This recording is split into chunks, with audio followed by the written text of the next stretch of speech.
सड़क के किनारे खंबे के ऊपर एक कागज लगा था जिसके ऊपर लिखा था कि मैं एक गरीब सी बुढ़िया औरत हूँ। इसी रास्ते पर मेरे 50 रुपए गिरे हैं। खुदा के लिए किसी शख्स ने भी मेरे 50 रुपए उठाए हों तो वो मेरे इस पत्ते पर मेरे घर पहुंचा दें। मैं एक गरीब सी बुढ़िया औरत हूँ, बे औलाद हूँ। कमाने वाला एक शोहर था, वो भी अल्लाह को प्यारा हो गया है। इसी रास्ते पर मेरे 50 रुपए गिरे हैं। किसी शख्स ने भी मेरे 50 रुपए उठाए हों तो खुदा के लिए मेरे इस पत्ते पर मेरे घर पहुंचा दे। खंबे के साथ से गुजरते हुए किसी अल्लाह के नेक बंदे ने जब ये तहरीर पढ़ी तो उस अल्लाह के नेक बंदे ने क्या किया, अपनी जेब से 50 रुपए निकाले, उस पत्ते पर बुढ़िया के घर पहुंच गया। जब बुढ़िया के घर पहुंचा, देखा कि एक कच्ची सी झोपड़ी के नीचे मुसल्ला बिछा के ये बुढ़िया नमाज पढ़ रही है, अल्लाह अल्लाह कर रही है। बुढ़िया के सलाम फेरने के बाद उस नेक बंदे ने अपनी जेब से 50 रुपए निकाले, कहा बुढ़िया रास्ते पर जा रहा था, खंबे के ऊपर एक कागज लगा था, उसके ऊपर लिखा था कि मेरे 50 रुपए गिरे हैं। किसी शख्स को मिले हों तो खुदा के लिए मेरे इस पत्ते पर मेरे घर पहुंचा दें। बुढ़िया आपके 50 रुपए मुझे मिले हैं, ये लो अपने 50। है गरीब सी बुढ़िया ने पैसे लेते हुए हसरत भरी निगाहों से उस नौजवान को देखा। देखकर कहने लगी, बेटे तुम 12वें आदमी हो जिसको मेरे 50 रुपए मिले हैं। बेटा तुम 12वें आदमी हो आज जिसको मेरे 50 रुपए मिले हैं। तुमसे पहले आने वाले आदमी ने भी यही कहा है कि आपके 50 मुझे मिले हैं।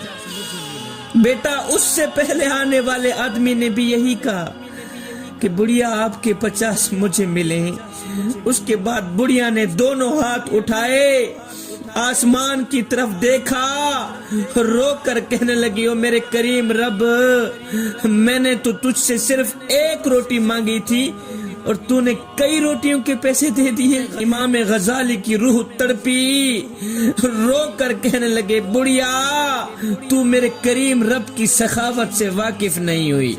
बुढ़िया जो फरिश्ते शाम को तेरे गुनाह लेकर मेरे अल्लाह के पास जाते हैं, मेरा अल्लाह सुबह उन्हीं के हाथों में तेरा रिज़्क भेजता है।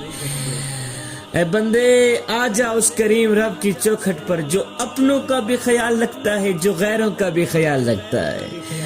आजा ना उस करीम रब की चौखट पर जो अपनों को भी रिज़्क देता है, जो गैरों को भी रिज़्क देता है।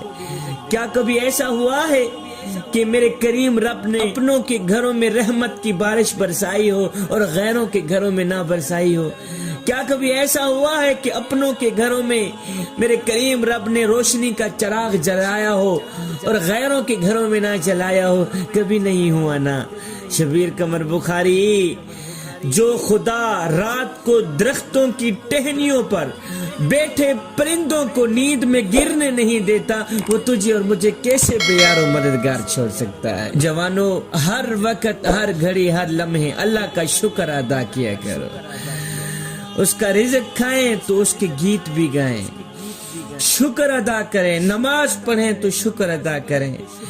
अल्लाह अकबर। अगर एक सजदा करने के बाद दूसरे सजदे की तौफीक मिल जाए तो भी अल्लाह का लाख लाख शुक्र अदा किया करें। एक बुजुर्ग की आंखों का ऑपरेशन हुआ ना तो डॉक्टर ने कुछ दिनों के लिए सजदा करने से रोका। बुजुर्ग ने क्या किया, खाना पीना ही बंद कर दिया। खाना पीना ही बंद कर दिया। घर वालों ने पूछा कि बाबा जी डॉक्टर ने तो आपको सजदा करने से रोका था, खाना खाने से तो नहीं रोका था। बुजुर्ग रो कर कहता है, बेटे जिस मालिक को सजदा ना कर सकूं उसका रिज़्क खाते हुए मुझे शर्म आती है। बेटा जिस मालिक को सजदा भी नहीं करता उसका रिज़्क क्यों खाऊं? जिस करीम रब की जात को सजदा नहीं कर सकता उसका रिज़्क खाते हुए मुझे शर्म आ रही है। मैं उसका रिज़्क कैसे